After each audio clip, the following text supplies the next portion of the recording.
नमस्कार मित्रों, history research point में आप सभी का स्वागत करता हूं। TGT PGT history BPSC TGT PGT history test series संख्या 2 है मित्रों। अगर इसके पहले का वीडियो अगर आप लोगों ने नहीं देखा है तो प्लेलिस्ट में जाइएगा।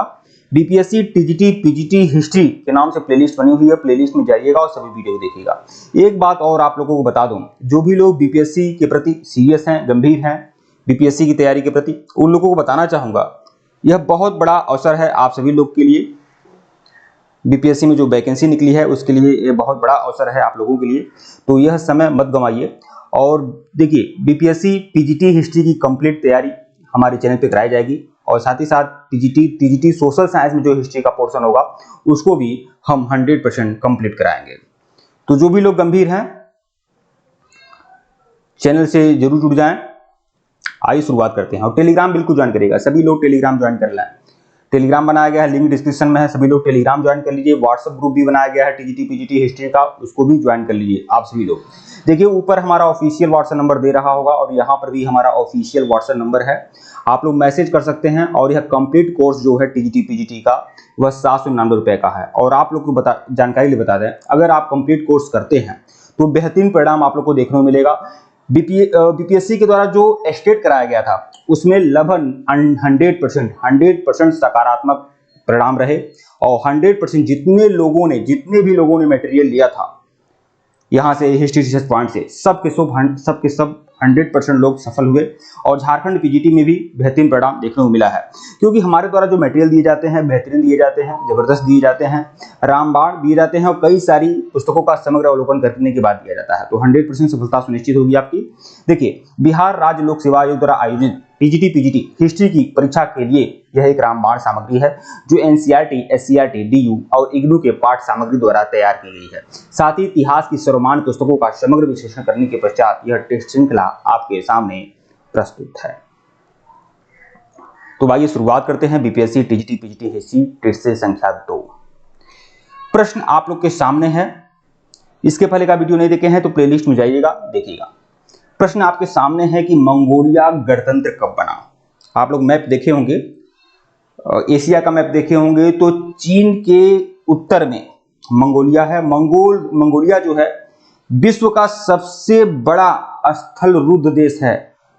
मतलब यह इसकी जो सीमाएं हैं, मंगोलिया देश की सीमाएं हैं, यह जो जैसे ऐसे मंगोलिया है, जैसे मान लीजिए इधर चीन है ऐसे, और यहाँ पर मंगोलिया है, ठीक है ऐसे। तो यह विश्व का सबसे बड़ा स्थल रुद्ध देश है। मतलब इसकी सीमाएं कहीं से भी समुद्र से टच नहीं करती हैं और चारों तरफ से स्थलों से घिरा हुआ यह विश्व का सबसे बड़ा स्थल रुद्ध देश है मंगोलिया, जहां के मंगोल थे, आक्रमणकारी थे, ठीक है। तो मंगोलिया जो है यह गणतंत्र कब बना? 1911 में, 1915 में, 1921 में या फिर 1930 में। तो मंगोलिया गणतंत्र कब बना ये आपको बताना है। तो 1911, 1915, 1921 और या 1930। तो मंगोलिया जो गणतंत्र बना है यह 1921 में बना है। 3 ऑप्शन सही है, तीसरा ऑप्शन। इसकी व्याख्या देख लेते हैं। व्याख्या इस सीरीज की जान होगी और व्याख्या के माध्यम से बहुत सारे तथ्यों को हम अच्छे से समझ लेंगे। देखिए, 1921 की मंगोलियाई क्रांति हुई थी। 1921 में मंगोलियाई क्रांति हुई थी और 1921 की मंगोलियाई क्रांति जो है बहुत भीषण और सैन्य एवं राजनीतिक घटना थी। देखिए, मंगोलियाई क्रांति में क्या होता है कि जो सोवियत रेड आर्मी होती है, सोवियत रेड आर्मी क्या है? यह सोवियत संघ में जारशाही को समाप्त करने के लिए यह एक क्रांतिकारी दल है, सोवियत रेड आर्मी। तो सोवियत रेड आर्मी की सहायता से जो जार का मतलब रूस के शासकों को जार कहा जाता था, तो रूस के शासकों की जो सेना थी, शाही सेना थी, रूसी व्हाइट गार्ड्स, ठीक है। तो मंगोलियाई क्रांतिकारियों ने सोवियत रेड आर्मी की मदद से, मतलब सोवियत की क्रांतिकारियों की मदद से रूसी व्हाइट गार्ड्स को देश से बाहर निकाल दिया। कहां से? मंगोलिया से बाहर निकाल दिया। और 1921 में ही उन्होंने मंगोलियाई पीपुल्स रिपब्लिक की स्थापना की थी। मंगोलियाई पीपुल्स रिपब्लिक की स्थापना की थी, ठीक है। बोगट गेगन के मुख्य मठ पर केंद्रित मंगोलियाई राजधानी का नाम बदलकर क्या रखा गया था? उलान बटोर। मंगोलिया की राजधानी उलान बटोर है, ठीक है, जिसका स्थानीय भाषा में उसका अर्थ है रेड हीरो, ठीक है, रेड हीरो, लाल हीरो। 1921 से 1980 के दशक तक देखिए मंगोलिया स्वतंत्र हो गया था, लेकिन सोवियत संघ के संगठन में था। आपको पता है ना, सोवियत संघ बहुत बड़ा देश था जिसमें बहुत सारे देश थे, रूस, कजाकिस्तान, उज्बेकिस्तान, अजरबैजान, ईरान, ठीक है, ईरान नहीं था लेकिन रूस, कजाकिस्तान, उज्बेकिस्तान, फिर आर्मेनिया, बहुत सारे ऐसे ऐसे देश थे, ठीक है। उसमें मंगोलिया भी सोवियत संघ का हिस्सा था, लेकिन 1921 से 80 के दशक तक यह सोवियत संघ के हिस्से में रहा, ठीक है। लेकिन उसके बाद मंगोलिया सोवियत संघ से निकटता से जुड़ा और एक दलीय राज्य बन गया, एक दलीय राज्य था 1921 से 80 तक एक दलीय राज्य था, लेकिन 80 के बाद क्या हुआ, स्वतंत्र हो गया, ठीक है। अगला प्रश्न देखेंगे, शुष्क ईरानी पठार में भूमिगत नहरों को क्या कहा जाता है। अब आपको बता दें कि ईरान में भूमिगत नहरें बहा करती हैं। भूमिगत मतलब कभी भी आप जानते हैं ना कि अरे आपके तराई वाले भाग में भी, जैसे अगर हिमालय से नदियां निकलती हैं तो अपने साथ शुरू में उनका वेग बहुत ज्यादा होता है, शुरू में उनकी चाल बहुत ज्यादा होती है, रफ्तार ज्यादा होता है, क्योंकि वो ऊंचाई से आती हैं, ठीक है। जैसे हिमालय से नदियां निकलती हैं, जैसे जो हिमालयी भागों से नदियां निकलती हैं तो बहुत ऊंचाई से आती हैं, इसलिए उनका रफ्तार क्या होता है, स्पीड बहुत तेज होती है। लेकिन जैसे जैसे वह मैदानी क्षेत्रों में आ जाती हैं उनकी स्पीड क्या होती है, स्लो हो जाती है। तो जब मैदानी क्षेत्रों में जब यह रफ्तार से आती हैं तो अपने साथ बहुत सारे कंकड़ पत्थर, बड़े बड़े पत्थर अपने साथ बहा कर लाती हैं, लेकिन जब मैदानी क्षेत्र में आ जाती हैं तो उनकी स्पीड बहुत ज्यादा स्लो हो जाती है। उसके बाद अपने कंकड़ पत्थर या जो भी बड़े बड़े चट्टान होते हैं उनको रास्ते में ही छोड़ना पड़ता है उनको, और इसलिए यहाँ पर बहुत ज्यादा कंकड़ पत्थर या मिट्टी जमा हो जाता है। और उसके बाद क्या होती है, नदियां मतलब कंकड़ों पत्थरों के बीच में मतलब कि एकदम नीचे से बहना शुरू कर देती हैं, ठीक है, ऐसे ऐसे। तो ऐसे ही समझ लीजिए ईरान में भूमिगत नहर है, मतलब भूमि के अंदर नहर बह रही है, भूमि के अंदर ही क्या है, जल का प्रवाह हो रहा है। तो शुष्क ईरानी पठार में मतलब ऊंचाई वाले क्षेत्रों पर भूमिगत नहरों को क्या कहा जाता है, क्या कहा जाता था, जो भूमिगत नहरें थी उन्हें क्या कहा जाता था, यम कहा जाता था, तम कहा जाता था, कनात कहा जाता था या कुरिल ताई कहा जाता था। तो उन्हें भूमिगत नहरों को कनात कहा जाता था, कनात कहा जाता था। इसकी व्याख्या देख लेते हैं। ईरान के शुष्क क्षेत्रों में कृषि और अस्थायी बस्तियां प्राचीन कनात द्वारा समर्थित हैं। यह घाटियों के सिरों पर जलोढ़ जलभृतों का दोहन करने और अक्सर कई किलोमीटर तक गुरुत्वाकर्षण द्वारा भूमिगत सुरंगों के साथ पानी का संचालन करने की विधि है। मतलब भूमिगत सुरंग बनी हुई थी, ठीक है, कृत्रिम नहीं प्राकृतिक, ठीक है। तो उसके द्वारा क्या है, पानी का संचालन हो रहा था। विशेष रूप से मध्य पूर्व एवं उत्तरी अफ्रीका एवं मध्य और पश्चिमी एशिया में कनात का उपयोग, जो कनात है भूमिगत नहर को ही कनात कहा जाता था। तो कनात का उपयोग सिंचाई में, पीने के पानी के लिए दुनिया भर में सदियों से किया जाता रहा है। मतलब सदियों से लोग उस पानी का प्रयोग पीने में भी कर रहे हैं, सिंचाई में भी कर रहे हैं। आपको पता है कि प्राचीन काल में क्या होता था, तालाब से ही तो पानी पिया जाता था, तालाब से, कुएं से, ठीक है। कनात भूमिगत सुरंग प्रणालियां हैं, मतलब मैंने बताया ना कि जब जमीन के अंदर नहर बह रही है तो भाई सुरंग तो होगा ना, ठीक है, जो केवल गुरुत्वाकर्षण बल का उपयोग करके रिसे हुए भूजल और सतह के पानी या झरने के पानी को पृथ्वी की सतह पर लाया जाता है। देखिए एक बात और आप लोग जानते होंगे, जैसे कि आपको पता है कि प्रयागराज में गंगा यमुना सरस्वती का संगम है। आपको पता है बहुत पहले वैदिक काल में सरस्वती नदी बहती थी, ठीक है, लेकिन अब सरस्वती नदी क्या है, लुप्त है। तो ऐसा भी वेदों में पुराणों में कहा गया है कि सरस्वती नदी की अदृश्य धारा बहती है, ठीक है। लेकिन आज में बहुत सारे रिसर्च ऐसे हुए हैं जिससे यह अनुमान लगाया जाता है कि आज भी सरस्वती नदी बह रही है, लेकिन क्या है, भूमि के अंदर उसके जल प्रवाह हो रहे हैं, भूमि के अंदर जल है, ठीक है, जल प्रवाह हो रहा है सरस्वती नदी का, लेकिन वह धरातल पे नहीं है, लेकिन भूमि के अंदर जल प्रवाह हो रहा है सरस्वती नदी का। बहुत सारे ऐसे साइंस वाले मिले हैं, ठीक है, साक्ष्य, विज्ञान के साक्ष्य से मिले हैं, ठीक है। तो वैसे ही समझ लीजिए। तो इस प्रकार शुष्क ईरानी पठार में भूमिगत नहरों को क्या कहा जाता था, कनात कहा जाता था, कनात, ठीक है। अगला प्रश्न देखिएगा, रोमनों ने बर्बर शब्द का प्रयोग किस लिए किया था। तो रोमनों ने बर्बर शब्द का प्रयोग किस लिए किया था, यूरोपीय जनजातियों के लिए, गाल के लिए या हुड़ के लिए या ए और बी दोनों के लिए, या अब देखिए किसने किसके लिए किया था, देखिए यूरोपीय जनजातियों के लिए किया था, गाल के लिए किया था या हुड़ के लिए किया था। यह आपका किसके लिए रोमन ने बर्बर शब्द का प्रयोग किया था, यूरोपीय जनजाति के लिए, गाल के लिए या हुड़ के लिए, ठीक है। अब यहाँ पर चार ऑप्शन है, केवल ए और बी, सी, बी और सी, तो ए और सी या ए बी सी, तो सबके लिए किया था। विकल्प 4 जो है आपका सही है। मतलब रोमनों ने बर्बर शब्द का प्रयोग इन सभी लोगों के लिए किया, यूरोपीय जनजातियों के लिए, गाल के लिए और हुड़ के लिए। ये सभी क्या थे, ये खानाबदोश आक्रमणकारी लोग थे, ठीक है, और इन्हीं लोगों के लिए बर्बर शब्द का प्रयोग रोमनों ने किया था। देखिए अब देखिए, बर्बर शब्द ग्रीक बारबोस से लिया गया है, बारबोस से लिया गया, ये ग्रीक भाषा का शब्द है बारबोस, ठीक है, जिसका अर्थ होता है बर्बर का, जिसकी भाषा एक सामान्य शब्द नाई की तरह लगती है।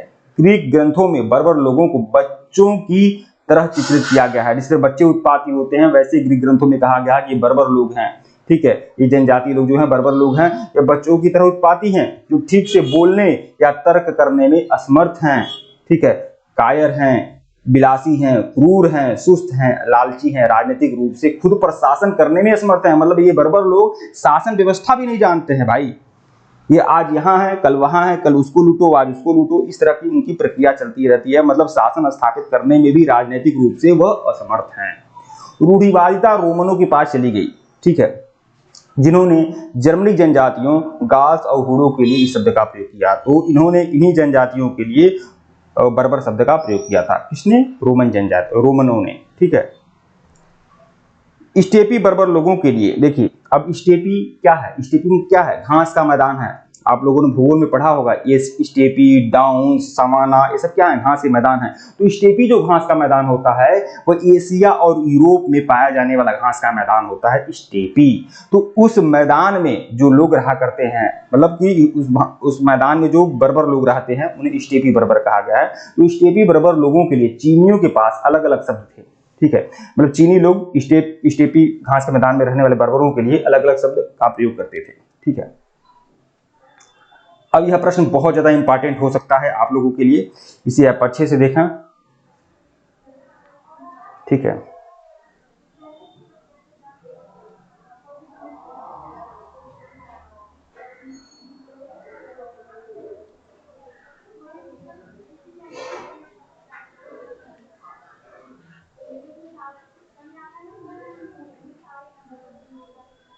देखिए, टाइल्स एक प्रकार का है। टाइल्स क्या है? यह भूमि है या सोने का आभूषण है, कपड़ा है या कर है? टाइल्स क्या है? तो आपको बता दूं, टाइल्स, टाइल और टीथ, ये दो प्रकार के कर थे। टाइल और टीथ दो प्रकार के कर थे। जिस तरह से वैदिक काल में बलि, भोग, ये क्या थे? कर थे ना, टैक्स था। वैसे ही रोमन साम्राज्य में या यूरोपीय शासन व्यवस्था में टाइल्स और टीथ दो प्रकार के कर हुआ करते थे। तो टाइल्स और टीथ जो क्या होते थे? यह कर हुआ करते थे। तो यही पूछ रहा है टाइल्स क्या है। तो अब तो कंफर्म हो गया आपका टाइल्स क्या है। टाइल्स क्या है? टाइल्स एक कर है, कर। लेकिन ये जो टाइल्स कर है यह किस प्रकार का कर है? तो यह शासन के द्वारा, राजा के द्वारा लगाया जाने वाला कर है। मतलब शासक के द्वारा, यूरोपीय साम्राज्य व्यवस्था में शासन के द्वारा लगाया जाने वाला कर क्या है? वह टाइल्स है। और टीथ क्या था? टीथ चर्च लगाती थी, ये पादरी लोग लगाते थे, ये पोप लोग लगाते थे सामान्य जनता पर धार्मिक कर था टीथ, ठीक है। लेकिन टाइल्स क्या था? यह राजनीतिक कर था, शासक के द्वारा लगाया जाता था, शासन के द्वारा लगाया जाता था। तो देखिए, टाइल एक प्रकार का प्रत्यक्ष कर था, डायरेक्ट टैक्स, ठीक है, जो कभी कभी राजा किसानों पर लगाते थे। अतः विकल्प 4 क्या है? सही है। पादरियों और रईसों को यह भुगतान करने से छूट दी गई थी। मतलब देखिए, राजा जो है कर लगाएगा, लेकिन राजा पादरियों पे कर नहीं लगा सकता है। जो रईस लोग हैं, मतलब कुलीन लोग हैं, जो टैक्स देने में समर्थ हैं, उन पर टैक्स नहीं लगेगा। टैक्स किस पर लगेगा? जो टाइल नाम का कर है वो किस पर लगेगा? सामान्य जनता पर लगेगा, ठीक है। व्यवसायियों पर लगेगा, किसानों पर लगेगा, मजदूरों पर लगेगा, ठीक है। तो पादरियों और रईसों का यह भुगतान करने में छूट दी गई है। तो यह बात आप जान लीजिए, टाइल जो कर है यह एक राजनीतिक कर है, मतलब शासक के द्वारा लगाया गया कर है, शासक के द्वारा लगाया गया कर है। लेकिन इससे क्या है? पादरी और रईसों को भुगतान करने से छूट दी गई है। मतलब पादरी, पोप, बिशप, कुलीन वर्ग, अभिजात वर्ग टैक्स नहीं देंगे, ठीक है। इसे प्राचीन शासन की घृणित संस्थाओं में से एक बना दिया गया था, टाइल्स, ठीक है। यह फ्रांस में पूर्व क्रांतिकारी राजशाही का सबसे महत्वपूर्ण प्रत्यक्ष कर था, ठीक है। फ्रांस में यह कर था, ठीक है। 100 सालों के युद्ध, 1337 से लेकर 1453 तक युद्ध चला था। राजा के शुगरियल टेलल को इसके डोमन से उठाया गया। अब खर्चों को पूरा करने के लिए पूरे फ्रांस में विस्तारित किया गया। मतलब राजशाही की खर्चों को पूरा करने के लिए पूरे फ्रांस में टाइल नाम के कर लगाए गए थे, ठीक है। 18वीं सदी तक टाइल्स के भुगतान के लिए कई छूटों ने इसे उन लोगों पर अधिक भारी बना दिया। अब देखिए, बताइए, जब ज्यादा से ज्यादा समर्थ लोग टाइल्स नाम का कर नहीं देंगे, पादरी नहीं देंगे, बिशप नहीं देंगे, पोप नहीं देंगे, अभिजात वर्ग नहीं देगा, ठीक है, जिनकी शासन में पहुंच है वह लोग कर नहीं देंगे। कर कौन देगा? व्यवसायी देगा, किसान देगा, मजदूर देगा। जो समर्थ हैं टाइल्स नाम का कर देने में, वह नहीं दे रहे हैं और बाकी लोग दे रहे हैं, मतलब कर का जो भारी बोझ है वह विपन्न लोगों पर आ जा रहा है। तो ठीक है, तो ये सब बात है। ठीक है, 1789 की क्रांति के साथ टाइल्स नाम का कर क्या है, समाप्त हुआ है। टेल लिखा है टाइल, तो टाइल को समाप्त कब किया गया था, 1789। 1789 में क्या हुई थी, फ्रांसीसी क्रांति हुई थी, फ्रांसीसी क्रांति हुई थी। ठीक है, 1789 में। तो 1789 में इसका इस जो कर है, इस कर व्यवस्था का अंत कर दिया गया।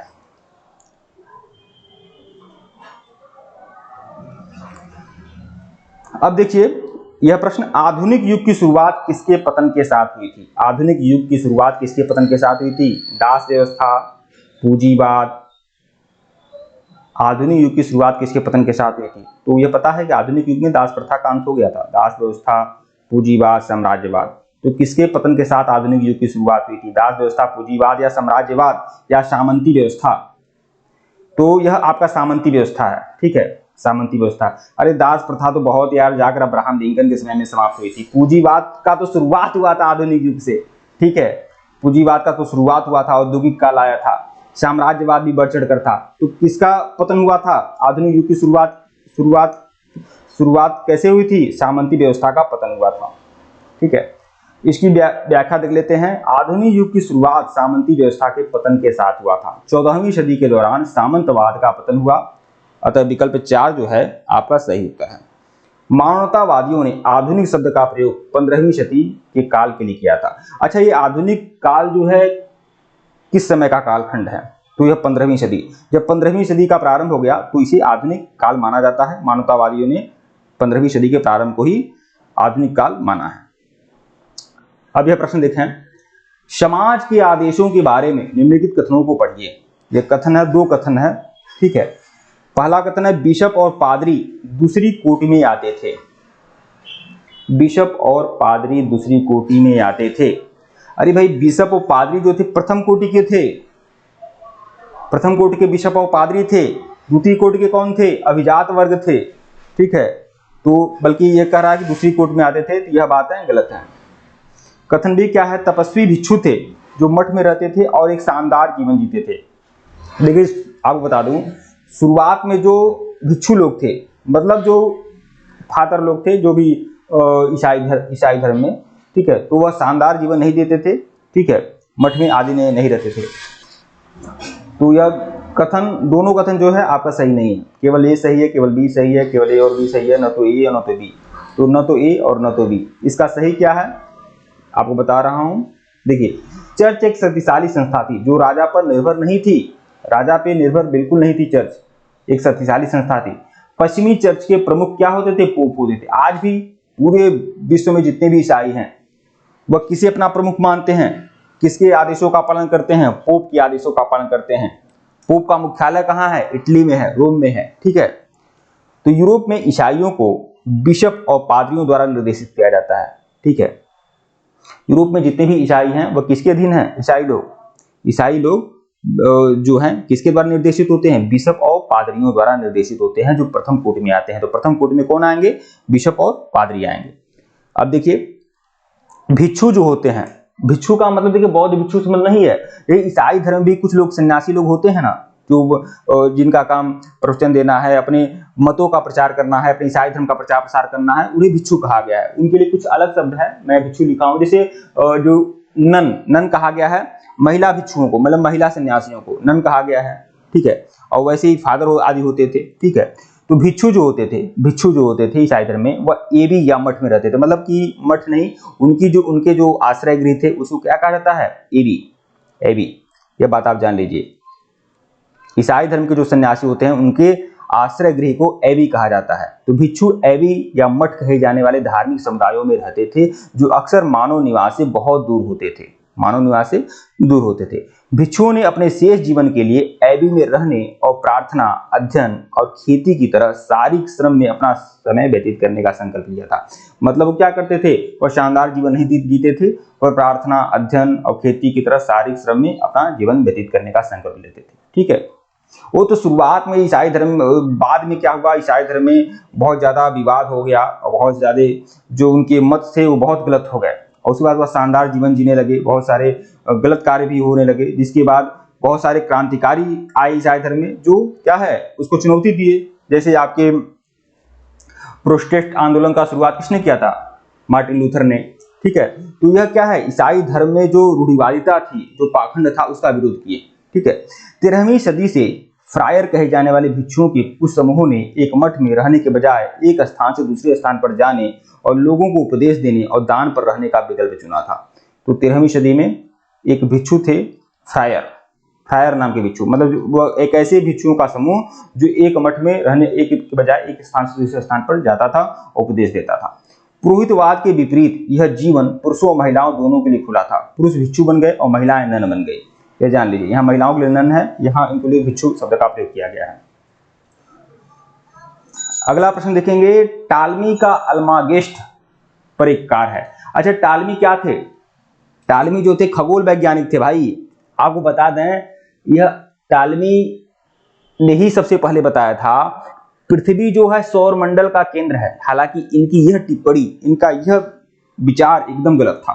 बाद में इनके विचारों का खंडन कापरनिकस ने किया, और कापरनिकस ने दुनिया को यह बताया कि पृथ्वी जो है सौरमंडल का केंद्र नहीं है। सौरमंडल का केंद्र क्या है? सूर्य है।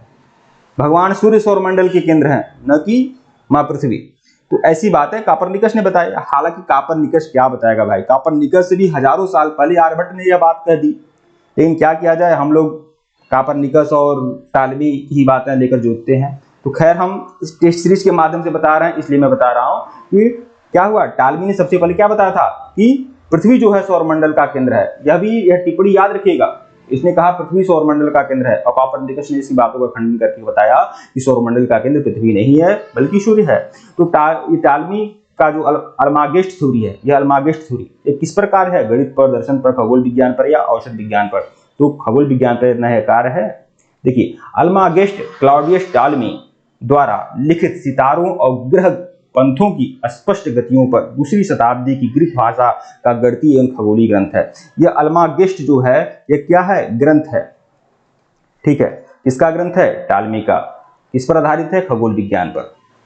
ठीक है, क्या बताया गया है? पृथ्वी जो है सौरमंडल का केंद्र है, इसमें यह बताया गया है। इसका खंडन किसने किया था? कापरनिकस ने खंडन किया था। अल्मागेस्ट में टालमी ने आकाशीय पिंडों की गति की व्याख्या और भविष्यवाणी करने के लिए एक गणितीय मॉडल प्रस्तुत किया है। यद्यपि उनके भूकेंद्रित मॉडल को 16वीं सदी तक खारिज कर दिया गया था। पाठ ने मध्यकालीन अरबी खगोलविदों द्वारा निर्मित महान टिप्पणियों और मॉडलों की सुविधा प्रदान की है। अगला प्रश्न देखेंगे, यूरोपीय महाद्वीप में सबसे पहले विश्वविद्यालय किस देश में स्थापित किया गया था? हम अपने देश में विश्वविद्यालयों के बारे में जानकारी रखते हैं, आपको पता है, नालंदा विश्वविद्यालय, तक्षशिला विश्वविद्यालय, वल्लभी विश्वविद्यालय। ये क्या थी? कांची विश्वविद्यालय। ये क्या है? बड़े बड़े विश्वविद्यालय थे। आज से हजारों साल पहले हमारे वहाँ इस तरह की यूनिवर्सिटियां होती थी। लेकिन यूरोपीय महाद्वीप में सबसे पहला विश्वविद्यालय कौन था? यह सोचने वाली बात है आप लोगों के लिए। और वह विश्वविद्यालय किस देश में स्थापित किया गया था? फ्रांस में, जर्मनी में, इटली में, इंग्लैंड में। बताएं, सबसे पुराना विश्वविद्यालय यूरोपीय महाद्वीप में, तो वह विश्वविद्यालय है इटली में। इटली में स्थापित किया गया था। यह तीसरा होना चाहिए, यह चौथा होना चाहिए। ठीक है, तो इटली में स्थापित किया गया था। तीसरा ऑप्शन जो है आपका सही है। यूरोप का सबसे पुराना विश्वविद्यालय और दुनिया का सबसे पुराना विश्वविद्यालय। भैया, आपको दुनिया का पुराना विश्वविद्यालय कहने का अधिकार नहीं था, ये थोड़ा गलत हो गया हमसे। ठीक है, तो यूरोप का सबसे, हालांकि यही समझिए, अब उनके अनुसार जैसे यूनिवर्सिटी जो शब्द है वो उन्हीं लोगों की है। तो इटली में बोलाग्रा विश्वविद्यालय, इटली में जो बोलाग्रा विश्वविद्यालय है यह यूरोप महाद्वीप का सबसे पुराना विश्वविद्यालय है। इटली में बोलाग्रा विश्वविद्यालय, यह भूलिएगा मत, बहुत ही महत्वपूर्ण तथ्य है और यह आपको जानकारी भी होना चाहिए अगर आप इतिहास के विद्यार्थी हैं तो। वास्तव में यह संस्था जिसके लिए यूनिवर्सिटी सबसे पहले, इसी के लिए बोलाग्रा विश्वविद्यालय के लिए ही यूनिवर्सिटी शब्द का प्रयोग किया गया था। तो यूनिवर्सिटी शब्द गढ़ा गया था और इसके पहले यह शब्द मौजूद नहीं था। सबसे पहले इसी के लिए यह शब्द दिया गया था, इसके पहले यह शब्द क्या है, मौजूद नहीं था। मूल रूप से इसे कानूनी अध्ययन को बढ़ावा देने के लिए स्थापित किया गया था। यह लंबे समय से अन्य विषयों के लिए फैला हुआ है। ठीक है, तो सब शुरू में क्या है जानते हैं, यहाँ कानून की पढ़ाई हुआ करती थी शुरुआत में। अगला प्रश्न देखिएगा, पुनर्जागरण काल के बारे में निम्नलिखित कथनों को पढ़िए। कथन ए है, मार्टिन लूथर ने एक आंदोलन शुरू किया जिसे प्रोटेस्टेंट रिफॉर्मेशन सुधार कहा जाता है। बिल्कुल सही है। कारण कथन देखिएगा, अगला कथन 1525 में किसानों के विद्रोह के दमन के खिलाफ था। यह जो प्रोटेस्टेंट आंदोलन था यह 1525 में किसानों के विद्रोह के दमन के खिलाफ था। तो देखिए मैं आपको बता दूं, यह पहला कथन तो सही है लेकिन दूसरा कथन सही नजर नहीं आ रहा है। तो ये आपका केवल ए सही होगा, केवल ए, विकल्प ए। ठीक है, इसकी व्याख्या देख लेते हैं। 1517 में मार्टिन लूथर नामक एक युवा जर्मन भिक्षु ने, देखिए यह जर्मन भिक्षु थे मार्टिन लूथर सबसे पहले, ठीक है, इन्होंने कैथोलिक चर्च के खिलाफ क्या किया, अभियान चलाया था। उन्होंने तर्क दिया एक व्यक्ति को भगवान के साथ संपर्क स्थापित करने में पुजारियों की आवश्यकता नहीं थी। इस तरह के आंदोलन तो हमारे देश में भी हुए थे, भक्ति आंदोलन हुआ था, ठीक है, लेकिन सबसे पहले कैथोलिक चर्च की विरुद्ध आवाज उठाने वाले मार्टिन लूथर थे, जिन्होंने माना कि यह पोप, बिशप, पादरी कौन है, भगवान से हमारा संपर्क स्थापित करने में इनकी कोई भूमिका नहीं है। इन्होंने अपने अनुयायियों से कहा कि वे ईश्वर में पूर्ण विश्वास रखें, क्योंकि केवल विश्वास ही उन्हें सही जीवन और स्वर्ग में प्रवेश के लिए मार्गदर्शन दे सकता है। इस आंदोलन को क्या कहा गया है, प्रोटेस्ट रिफॉर्मेशन, प्रोटेस्ट आंदोलन, ठीक है। अतः कथन ए जो है सही है। इस आंदोलन के कारण जर्मनी और स्विट्जरलैंड के चर्चों ने, सबसे पहले क्या हुआ, जर्मनी के थे, या किस देश के थे, जर्मनी के थे, जर्मनी के चर्च थे, कैथोलिक पादरी थे मार्टिन लूथर, ठीक है। तो जर्मनी और स्विट्जरलैंड में सबसे ज्यादा प्रभाव पड़ा और यहाँ के लोगों ने क्या किया, पोप से और कैथोलिक चर्च से अपने संबंध तोड़ लिए। स्विट्जरलैंड में लूथर के विचारों को उल्रिच ज्विंगली, और बाद में देखिए, बाद में मार्टिन लूथर के ही चेला थे, शिष्य थे उल्रिच ज्विंगली, तो क्या कहाँ के थे, स्विट्जरलैंड में। तो लूथर के बाद इनके विचारों को स्विट्जरलैंड में किसने फैलाया था, उल्रिच ज्विंगली ने, ठीक है, और बाद में जीन कैल्विन द्वारा लोकप्रिय बनाया गया था। दो इनके चेले थे। लूथर ने कट्टरवाद का समर्थन नहीं किया, मतलब कट्टरवाद का समर्थन उन्होंने नहीं किया, कैथोलिक चर्च के कट्टरवाद को इन्होंने नहीं अपनाया। उन्होंने जर्मन शासकों से किसानों के विद्रोह का दबाने का आह्वान किया, जो 1525 में किया गया था। तो इन्होंने जर्मन शासकों से, जो जर्मन शासक वर्ग थे, उनको किसानों के विद्रोह को दबाने का भी आह्वान किया था, उन्होंने 1525 में किया था। तो इन्होंने क्या किया था, किसानों का साथ नहीं दिया था, किसानों का साथ नहीं दिया था। 1525 में जर्मन जो किसान थे वह विद्रोह कर रहे थे और जर्मन शासकों से इन्होंने क्या कहा कि आप किसानों के विद्रोह को दबाइए, दबाने का आह्वान किया था 1525 में। जबकि कथन 2 में क्या कहा गया है, कथन 2 में कहा गया है 1525 में किसानों के विद्रोह के दमन के खिलाफ था, जबकि ऐसा नहीं है, ठीक है। अगला प्रश्न देखिएगा, इनकॉस पर आधारित थे, इनकॉस पर आधारित थे। इनकॉस एक प्रकार की जनजाति थी, ब्राजील, पेरू, मैक्सिको या कोलंबिया। तो इनकॉस पर आधारित थे पेरू, इनकॉस, विकल्प बी जो है सही है।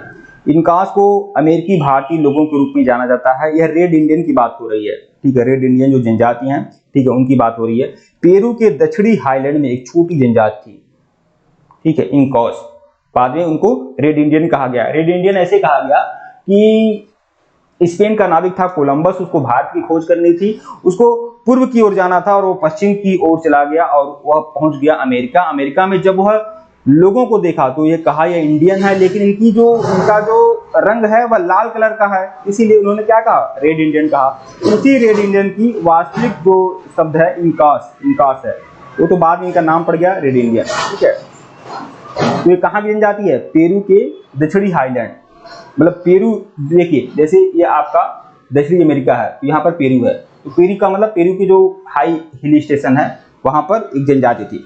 इनका साम्राज्य पूर्व कोलंबिया अमेरिका में सबसे बड़ा साम्राज्य था। तो मतलब ये जो जनजातियों का साम्राज्य था यह पूर्वी कोलंबिया से लेकर अमेरिका तक फैला था। इनका पहली बार 12वीं सदी में एडी इनका साम्राज्य का राजनीतिक, सैन्य एवं प्रशासनिक केंद्र कुस्को शहर में स्थापित था। पेरू में एंडीज पर्वत में सबसे प्रसिद्ध इकानगढ़ में एक माचू पिच्चू थे, मतलब कि एंडीज पर्वतमाला में यह इनका साम्राज्य फैला हुआ था। पेरू की राजधानी क्या है, तो पेरू की राजधानी क्या है, लीमा, ठीक है। और पेरू की जो मुद्रा क्या है, शोल। तो पेरू की राजधानी और उसकी मुद्रा जरूर ध्यान रखिएगा, ठीक है। और इस समय पेरू के राष्ट्रपति कौन हैं, तो मार्टिन विजकारा पेरू की क्या है, राष्ट्रपति हैं। पेरूवेज फॉर चेंज यह क्या है, राजनीतिक दल है, यह पेरू की राजनीतिक पार्टी है, ध्यान रख सकते हैं, कोई जरूरी नहीं है। ठीक है मित्रों, वीडियो को लाइक और चैनल को सब्सक्राइब करेगा, टेलीग्राम बिल्कुल ज्वाइन करेगा, लिंक डिस्क्रिप्शन में दिया गया है। और ये कंप्लीट कोर्स बीपीएससी का टीजीटी पीजीटी हिस्ट्री का 799 रुपए का है। पूरी टेस्ट सीरीज मिलेगी, टेस्ट सीरीज की वीडियो मिलेंगे, टेस्ट सीरीज के पीडीएफ मिलेंगे, कंप्लीट नोट्स लेक्चर मिलेगा, उसका पीडीएफ मिलेगा। जबरदस्त रामबाण तैयारी बीपीएससी पीजीटी पीजीटी की होगी। ठीक है, तो आपकी तैयारी बहुत ही धाकड़ तरीके से होगी। जो भी लोग सीरियस हैं, गंभीर हैं, वो लोग हमसे जुड़ सकते हैं। धन्यवाद आप लोग को।